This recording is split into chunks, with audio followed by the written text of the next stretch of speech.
And what preceded the Industrial Revolution was the Enlightenment and Scientific Revolution. And what I argue is that what we're in is not the second Industrial Revolution, but actually the second Enlightenment. So remember, the Enlightenment was a swapping of ideas at an unprecedented scale through coffee shops and these networks of pamphlets being spread around. Today, it's happening on X. It's happening on LinkedIn. It's happening through podcasts. It's happening on Substack, right? We're living through a second Enlightenment where the old ways are being challenged and we're coming up with new cultural evolution is on steroids at the moment. And now that might lead to a second industrial revolution if we crack the next energy barrier. I'm Brandon Vaidyanathan, and this is Beauty at Work, the podcast that seeks to expand our understanding of beauty, what it is, how it works, and why it matters for the work we do. This season of the podcast is sponsored by Templeton Religion Trust and is focused on the beauty and burdens of innovation. What really drives human progress? Why is innovation not just a feature of modern society, but a law of life? And how do energy, cooperation, and culture shape the way we create new ideas? My guest today is Michael Muthukrishna, Joint Professor of Economic Psychology at the London School of Economics and soon-to-be Professor of Psychology at NYU. Michael is, among other things, co-founder of the Database of Religious History and research lead at the African School of Economics' Africa Urban Lab. Michael's research applies an evolutionary framework to understand human cooperation, cultural differences, and the social learning processes that drive innovation and change. His work has been featured in outlets including The Economist, Scientific American, The Wall Street Journal, BBC, and The Guardian.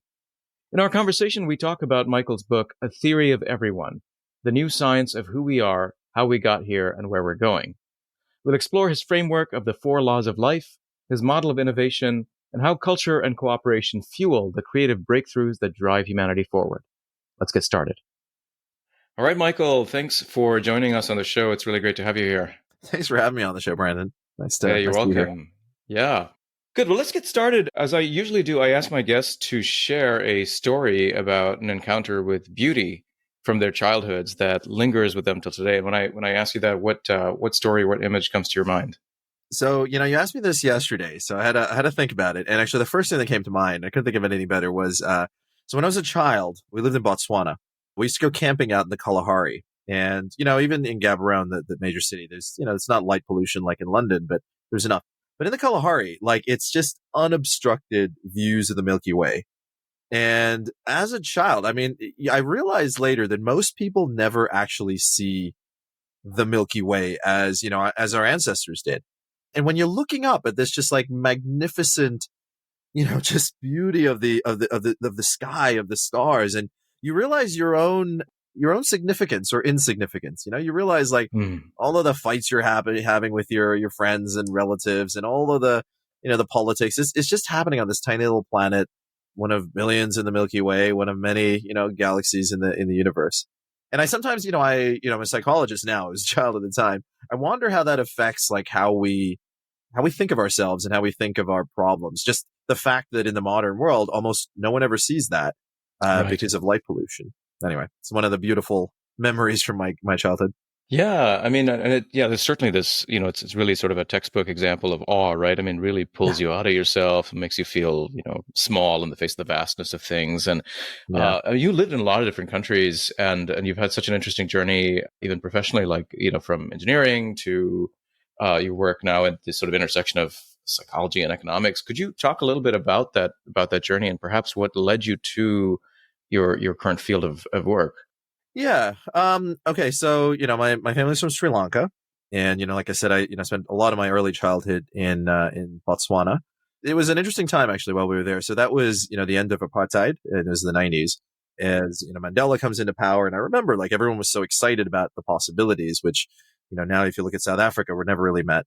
But, after that, we lived in, I've lived in Papua New Guinea, lived in Australia, lived in Canada, lived in the States, now live in the UK.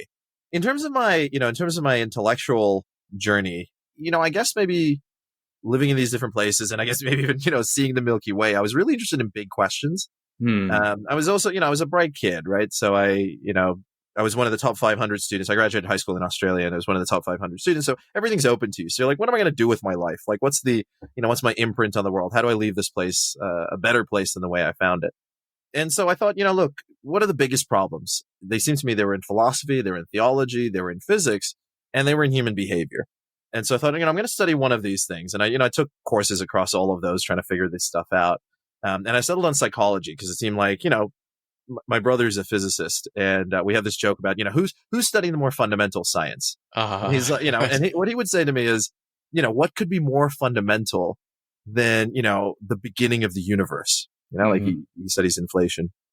And I was like, what's more fundamental than that is why you even want to know. Right. So it's not, Right. it's not in fact the physics. It's humans. Every endeavor is human. But I'm big on risk management. So I was looking at the data on, do psychologists get jobs? Are they well paid? I was like, ooh. So I Right. thought, let me study something actually useful alongside that. So I did a dual degree in engineering. So I figured, it's engineering or law or finance or, business or something like that, and or maybe medicine. And I thought the most portable of all of these was probably engineering. And I've been programming since I was like 7 years old, and so I was like, this will be fine. But I was mostly interested in human behavior. And then I got kind of frustrated, if I'm being honest. I got frustrated with psychology, especially like taking such a wide array of subjects. I was sitting in on biology and physics and so on. I was like, this is a semblance of science, but you can't do science unless you're building up a kind of theory, right? We don't seem Right. to have a theory of human behavior. And I'm seeing a lot of advocacy placed over the actual science. And so I got really frustrated, and I ended up focusing on cognitive psychology, and then basically throwing myself into engineering. So I was working on smart home designs. I was working on audio Hmm. interfaces for audiology. I went part time in my degree and just started working. And then I had this kind of pivotal moment. So as I tell the story in my book, A Theory of Everyone, part of it was that I watched Al Gore's documentary, An Inconvenient Truth. And I started to think about, okay, is this climate change thing? Like, is this real? I'm skeptical as a person. My personality is a bit skeptical. I was like, is this a real problem? Like, if what he's saying is true, we're in deep trouble. Deep trouble. We need to do something about it. And so, I started reading the IPCC reports, and I was like, okay, this is legit. But then I went to the Pentagon reports, and I was like, okay, look, military defense, these guys have got to be on the money. And they're like, oh, okay, we're in trouble. Like, we're going to see wars over water. We're going to see mass migration with displacement. And then I was like, okay, well, what's the solution people have? And it was like, oh, we're gonna mitigate. We're gonna get people to take, people weren't talking about flights at the time. We're gonna get people to turn off lights. And I'm looking at the numbers, and Right. I'm looking at like where energy goes and and I was like, this makes no sense. Like, Yeah. even if we achieved like everything people are claiming, like we actually slowed the economy to save the planet, we're done for. Like, this is done. So I was like, and why aren't we focusing more on, the consequences? Like, how are we going to live in a climate changed world? And so, I was like, what we need. And so then again, as I started to think back to my life living in all these different places, I realized that, culture seems to be this thing that it's the water you swim in, and you don't really see it until you're in different water or you're taken out of the water. You don't realize the things that are American until you're, in South Asia, and you don't realize the things that are South Asian until you're in Africa or something. You don't really see your house unless you're on the outside. So I thought I want to work on this problem. One of my options was, so I had a job offer from Microsoft. So that was one pathway for me. Another path was, I was going to go to grad school to work on smart home designs. Like, I was just really interested in smart homes. But then I thought, okay, yeah, but what's the end path here? And I'm like, I'm going to make a bunch of money and then I'm going to die. And I mean, what was that all for? Like, what's the limit to this? Let's say, I always think of so there's when you solve mathematical problems, one of the things that you try to do is you look at the edge cases, like you start at the ends and you solve those cases, and then you kind of move it. So you kind of, I take these to its conclusion. I'm like, okay, so where would this lead me to? And I was like, this is like, let's say I become the wealthiest man on earth. Then what? And I'm like, okay, I want to do something. Like, I want to actually try to solve a problem before I go, because I'm going to die. We're all going to die. What does it matter? King and pawn go back in the same box. I had this realization. People don't understand culture. It's core to a lot of these decisions. It's leading to bad foreign policy. It's leading to an inability to work together on global problems. We need a better science of culture, because right now we don't have it. And in my work on smart home design, I realized that there's a branch of mathematics called control theory, which is the math of feedback loops. And I thought this would be ideal for building up a mathematical theory of culture based on the bits of psychology that I felt like I could trust. Yeah. So I ended up, looking for people who were doing similar work, and I ran into Joe Henrich. He's very well known for coining the term weird, Western educated, Hmm. industrialized, rich, and democratic. He was the chair of human evolutionary biology at Harvard. He's works. I think he's the only person on the planet who has tenure in economics, psychology, anthropology, and biology. Wow. Yeah. So I asked Joe. I was like, "This is what I don't want to be an academic. I want to solve this problem, and then I want to go apply it in the world.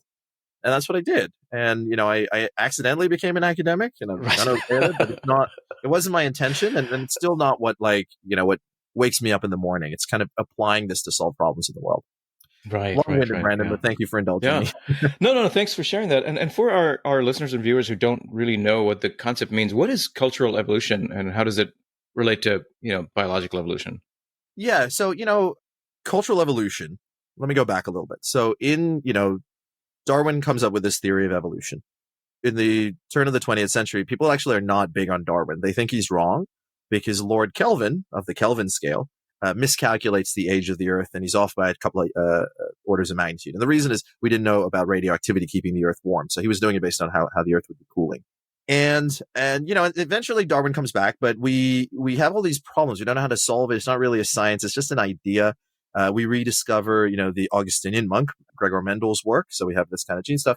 But we've got, people start to try to mathematicalize it. So Fisher, for example, tries to develop mathematical theory. And there's a tension between what's being measured in the world and this idea of genes, for example. There's many different problems like that. This gets solved in the 1920s, 1930s in what's called the modern synthesis. Now, people start building on this body of mathematical modeling in evolution.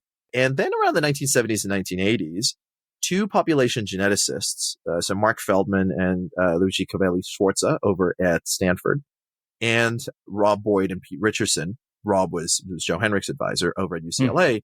So Rob's a physicist turned ecologist turned anthropologist, and Pete is an ecologist. So they start to build models and say, okay, under what conditions would an animal actually start to rely on information from other members of its species? And they lay out these conditions, which I can go through, but they show that social learning can evolve. So animals will learn from one another. But actually, there's a kind of zone within that social learning that leads to what we call cultural evolution. So it's an extension of evolutionary biology built on the toolkit that says evolution needs three ingredients. You need diversity, like variance. You need transmission. Genetically, that happens through genes. And you need selection. So you need variance reduction in the direction of more, skin color that matches UV radiation, not skin color that's too light or too dark, Right. And what they showed is that culture has this too. You get diversities of people doing all kinds of things. We learn from one another. Like humans are smarter than we should be because we're building on every generation that came before. And we do it selectively, right? You don't have everybody on your podcast. You try to find people that might be interesting to other people. You are part of the cultural evolutionary system. And then, just like you can have design without a designer in genetic evolution, you can have design without innovators per se. It's a little bit complicated, but you can have it without innovators per se, a kind of collective cognition, a kind of collective computation that we call cultural evolution. So that's cultural evolution in a nutshell. So it's a body of mathematical work that makes predictions about our psychology and the long run consequences at a societal level for how societies change over time and how they might change in the future. It's an ideal framework in my mind for solving problems. Yeah. No, fantastic. And I see you bring a kind of problem solving approach from engineering, perhaps, to this question of culture, right? Well, I mean, you have this brilliant and very modestly titled book, A Theory of Everyone, which you center around four laws: energy, innovation, cooperation, and evolution. So let's talk about that. In what sense are these laws? And could you again walk us through each of them briefly, and then we'll double click on innovation in particular. I mean, so first off, I will, I like to joke, it is modest because it's a theory of everyone, not a theory of everything. Right. I could, I wouldn't be so bold. I wouldn't be so bold. Well, I felt like when I was reading it, I felt like I was playing a game of Civilization. Like it really felt like it was like, oh, this is like building all of sort of human trying culture. to rebuild it. Yeah. So I will just, if we have the time, and feel free to edit this out, but the title actually comes from my brother. So I mentioned he's a physicist. So we were talking about the original title of the book was something boring, like A Story of Us or something like that. Okay. And as we were talking about this, he's like, it sounds like, your body of work, like what you're working on and what you're trying to describe is that it's kind of like a theory of everything for psychology. I was like, yeah, like a theory of everyone. And I was like, oh, that's the title. Great. So these laws that I described, when you write academic papers, it's very important that you're very precise and, robustness checks and analyses upon analyses and care about data provenance. It all matters. With this book, what I really wanted to do was to convey that to the public in a way that they could easily understand.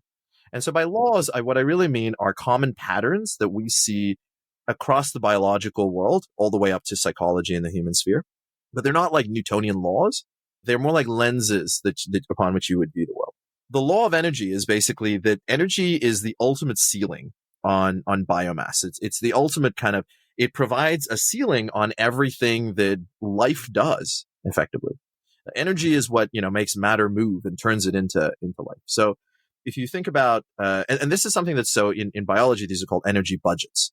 The number of organisms, the total biomass of their size, these are all capped based on energy, right? So if you think about the extinction of the dinosaurs, right? So an asteroid hits the Earth, blots out the sun. Suddenly, the solar energy the plants need drops, which means that the herbivores don't have as much food. So think of these energy flows, right? Herbivores don't have enough food. Then the carnivores don't have enough food. And so those large animals that roamed the earth, they couldn't survive anymore. The energy ceiling, in other words, dropped, right? Which created the Age era. Now, the same kind of thing. If you go all the way back to the beginning of life, initially, the only energy that life had access to was warmth from the sun and warmth from volcanic vents, basically. So that you can't really move at a significant pace. One of the major shifts was the evolution of photosynthesis. When photosynthesis evolved, it solved the problem. So the sun isn't always there, right? This is the same problem with solar. You have to be able to store it. What photosynthesis allowed for was the storage of solar in little sugar, basically, ATP type stuff. And then you can use it when you're not, when you don't, but you still have to move at plant pace. But this expansion of the energy budget, the ability to use that solar meant that other organisms could begin to eat organisms. So rather than directly use solar power, they can just eat the organisms that are saving this as little packets of energy. So you see the evolution of predation.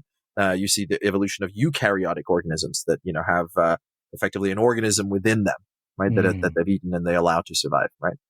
Mitochondria. Anyway, so basically energy puts the ceiling on everything. And I'm talking about biology, but what I'm most interested in is humans. And if you look at just about every metric of human progress you can imagine, right? So child mortality rates, size of polities as an indication of cooperation, lifespan, even war-making capacity, any of these kinds of things, GDP per capita, if you like. Sure. It's kind of like it goes up a little bit over time because there were these early energy innovations. So one was the ability fire, right?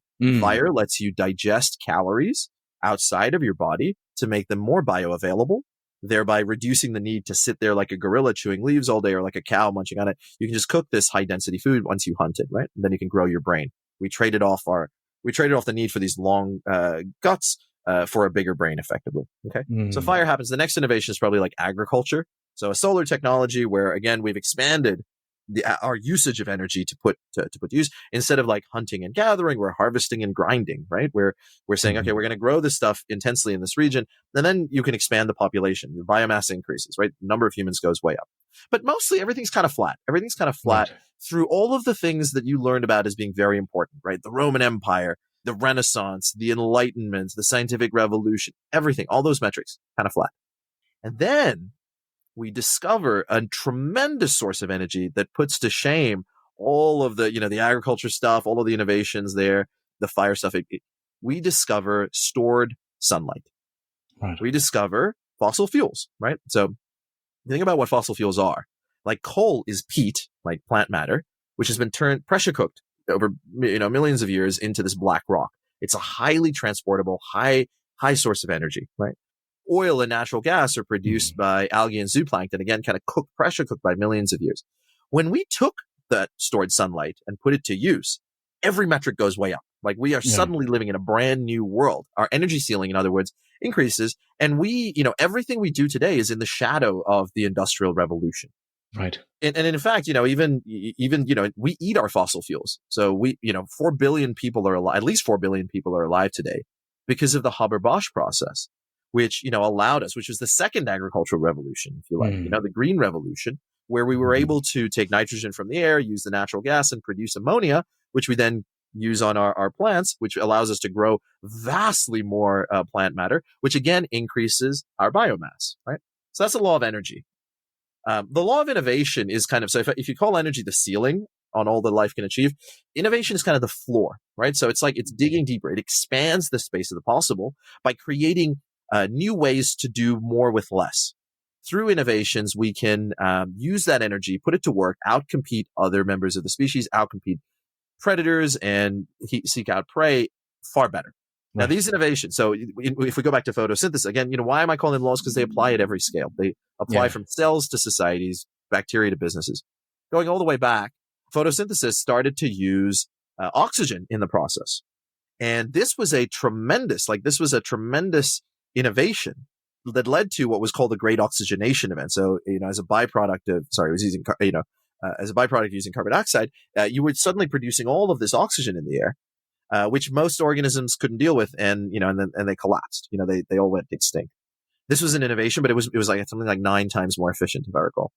Other efficiencies, right? So, a lot of what happened after the Industrial Revolution wasn't necessarily like we had what was called, we had a higher energy return on investment on a lot of these things. So the amount of energy it takes to get some amount of energy back. Agriculture it has a higher energy return on investment than does hunting and gathering, because you don't have to go out. You don't have to expend as much energy to get that back. But a lot of what we've done is through engineering and economics, we've just used that energy better, right? We have more efficient cars. We have more efficient heating, more efficient lighting. We went from incandescent light bulbs, which was like, what's it, 2% efficient or something, all the way to LEDs, which approach 100% efficiency, right? So you can do more with less through these innovations, and they expand the space of possibilities. And within that space of possibilities, we're competing for all of the resources, all of the stuff that we're making. Like we're putting, and one of the ways that we compete is through cooperation. Whenever people think about evolution, they think about competition, right? Survival of the fittest. In fact, it wasn't Darwin who suggested survival. He didn't come up with that term. It was the other guy, Spencer. But the idea of survival of the fittest. But in reality, I love this because one of the big criticisms of Darwin made when Evolution by Natural Selection came out was that he was so focused on competition because it was such a male view of the world, such a Victorian male view. And it was like people like Clemence Royer, Antoinette, Brown Blackwell. They were like, you're a guy. That's why you're so obsessed with competition. Right. We work together. And they were totally right. And because, it was such a male dominated field, we didn't really discover until the 1960s the importance of cooperation. But there are various ways that we work together, and we do that. So cooperation and competition are two sides of the same coin. We cooperate to compete with one another. So you think of yourself as a person, as an organism. You're an ecosystem. You are the Amazon rainforest, made up of differentiated cells and, a microbiome that exceeds, the number and all of this stuff. And you do that because that organism can outcompete other organisms better than it can, better than, say, a bacterial version of you can. So bacteria is always there, but you can enhance, you can grow. So, competition leads to this increase in cooperation up to the limit of the energy ceiling and the efficiency. So that's what limits the level of cooperation. Because if you think about it, right, in equilibrium, like, how do I say this? Like, for it to be sustainable, a level of cooperation, your return in working in this larger group, be it a larger organism or a larger company or a larger country, your individual level return at every scale, from each cell all the way up to the individuals and onward, or in subunits, it needs to be higher than what you would get if you cooperated at a lower scale, let's say a smaller company, a smaller country, and what you would get if you cooperated at a higher scale in a larger company, a larger country. But that is limited by how much goods and services, are there to go around, how much resources. And that is limited by by our energy control. So there's various mechanisms that allow for cooperation. A lot of my work has been on how did humans begin to cooperate at the scale of millions, if not billions? There's various mechanisms from inclusive fitness, genes that can identify and favor copies themselves, to reciprocal altruism, you scratch my back, I scratch yours, and reputation, even religion as a way of cooperating with one another, all the way through to institutions and large units like the United States of its 50 countries, or the European Union with its many countries, Yeah. And it seems there's an interesting tension between cooperation and competition, and as you're outlining your work as well, right? I mean, we don't completely outdo the need for that kind of competition, and it seems no, always competition drives it, and also competition keeps it in place. Right. So in actual fact, competition is part of what sustains cooperation. So if you think about it, people often say like humans would all get together if aliens came. They're kind of right? Like Independence Day. Independence Day. Or there's an argument that one of the reasons that African countries are able to sustain these kind of autocracies is because of foreign aid.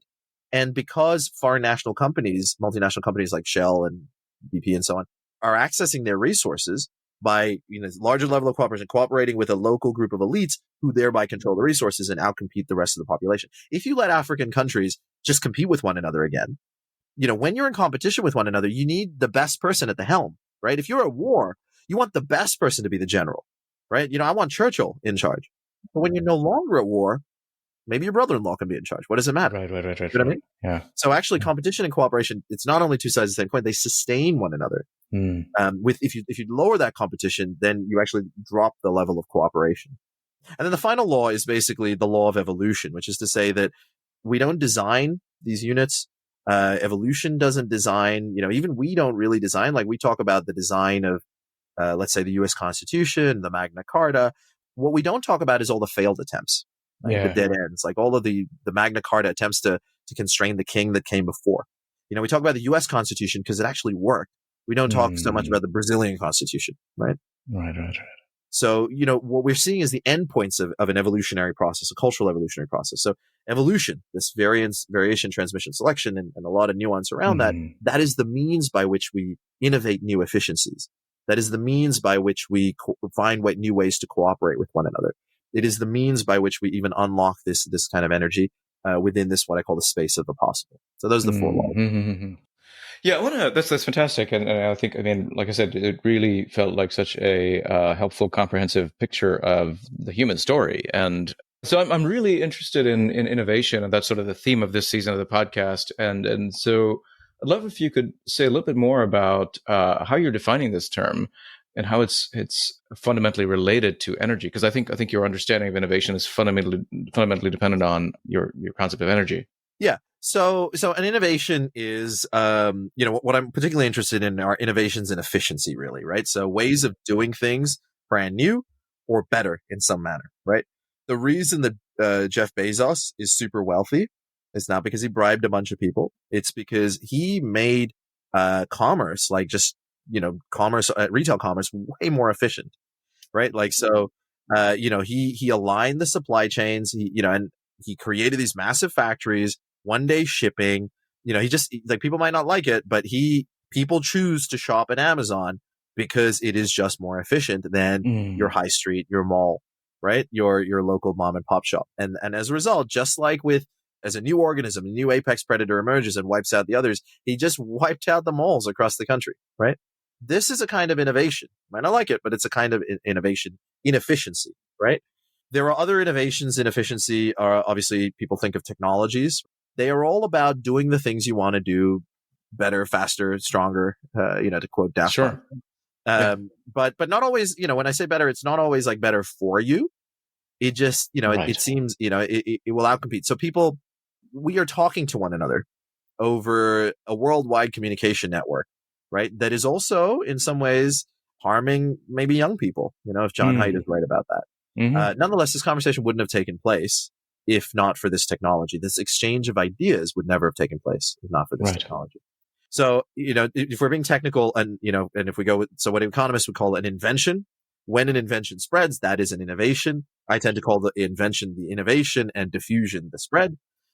Whether something spreads is again, it's a matter of kind of these cultural evolutionary forces. Does it enable you to outcompete others better? Guns spread, steel axes outcompete stone axes because they're just better technologies for killing people or for chopping down trees. Now, the process of innovation from a cultural evolutionary perspective, I think, is very interesting and important.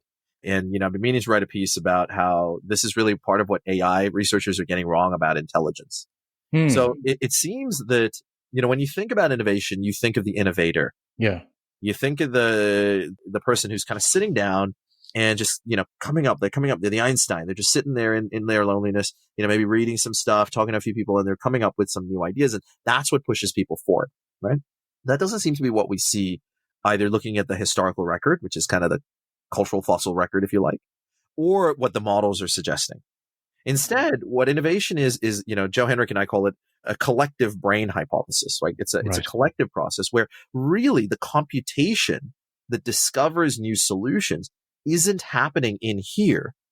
It's happening by people picking up ideas from one another and recombining them in the head of a particular innovator. So if you think of, and let's say we didn't have Darwin. Yeah. Darwin came up with evolution, and we can see how he came up with it. He recombined several ideas. He was a breeder, right? He was a pigeon breeder. So he understood artificial selection. The genius in evolution and by natural selection isn't in the evolution. It isn't even in the selection. It's in the natural. How did he know that nature could select? Because he had read Thomas Malthus. He knew that the pace at which plant matter grows is polynomial, and the place at which animals grow, because it's limited by land, and the pace at which animals grow is exponential, like 2, 4, 6, 2, 4, 8, 16, 32, and so on. And those two lines will meet. And at that point, the plant matter will be less than what is required for the amount of animals around, and onward to carnivores. And that means they're going to compete with one another. And he realized that in that competition, it wasn't random. Some are going to be better suited to that competition than others. And then he traveled to these diverse island archipelago, and he recombined that idea because he saw evolution at work. He saw these finches famously that matched the nuts on the different islands, right? And he read, vestiges of the natural history of creation, and he saw that over history, we can see these kind of small changes. So he saw artificial selection. He knew that we could turn a wolf into a puppy. He knew that we could turn pigeons into all these magnificent creatures. He recombined it and came up with evolution. Now, here's the thing. If we didn't have Darwin, if Darwin, like a time traveler goes in, shoots Darwin when he's a kid, we would still have evolution because of Alfred Wallace. Alfred Wallace had the same experience, also a breeder, also traveled to these island archipelagos. He had the same experience. He came up with the same time, and he is the reason that Darwin published, because Alfred was like, hey, I've got this idea. I think this is how it works. And Darwin was like, oh crap, I came up with the idea, 5 years earlier. Right. Yeah. Out there. There's an interesting tendency, I think, with a lot of these innovations too, that they seem to sort of emerge simultaneously, right? And I was going to look at Matt Ridley's book on innovation, sort of maps out a range of different things where different people in different parts of the world have the same idea around the same time. How does that happen, right? Why is it? And of course, it's not everybody, right? So sometimes when I say, innovations aren't by the innovator, they're like, oh, yeah, but not everyone is Newton. You're right. Not everyone is Newton. But you know what? Leibniz also came up with calculus. So, not everybody comes up with calculus, but Newton and Leibniz, because they're reading the same material. They're exposed to the same ideas. They're recombining in the same way. Thousands of years, no calculus. Suddenly, boom, two guys, calculus. What's going on, right? And I think if you really look, if you're an entrepreneur or you're an academic or, you stop and think for a second. We are somehow convinced of our own genius, but also terribly afraid of being scooped. Like that, there's a tension there, right? Like if you think you're seeing so far ahead of everyone else, what are you worried about? No one's going to catch up with you, right? But you are, because everyone's reading the same stuff, so they're going to come up with similar ideas. But it also seems there's a tension there in relation to diffusion, because if your idea is so far out that no one can even understand it, it's not going to travel, right? And so I imagine there might be a lot of potentially successful innovations that just don't get picked up anywhere. Totally. Because the time isn't right, or the kind of legitimacy structure isn't there. And yes, so right. there really seems to be a fragile. Yeah. So, when Edison came up with a light bulb, also simultaneous invention. So Joseph Swan came up with the light bulb at the same time in Britain. They formed a company together to avoid the patent battle called Eddy Swan. But at the same time, there were 22 other light bulb patents. Right? It wasn't like just Edison and Swan. It was 22 others, at least 22 others. Now, they just had a better, the Edison screw, which we still call it the Edison screw light bulb. That was an innovation that led to his light bulb being favored over some of the other light bulbs, right? It was one of the innovations. So that, and of course you're right. I had a Palm Pilot back in the day. Sure. But only geeks had Palm Pilots, or a BlackBerry. It was waiting for this moment for the internet to be fast enough and the iPhone to really the iPhone wasn't the first smartphone, but it struck at the right time. So you're right. You're totally right. This is a good place to stop the first half of our conversation. Join us next time as Michael helps us understand the potential dark side of innovation and how to address it, as well as the question of whether we can have moral or spiritual progress. See you next time.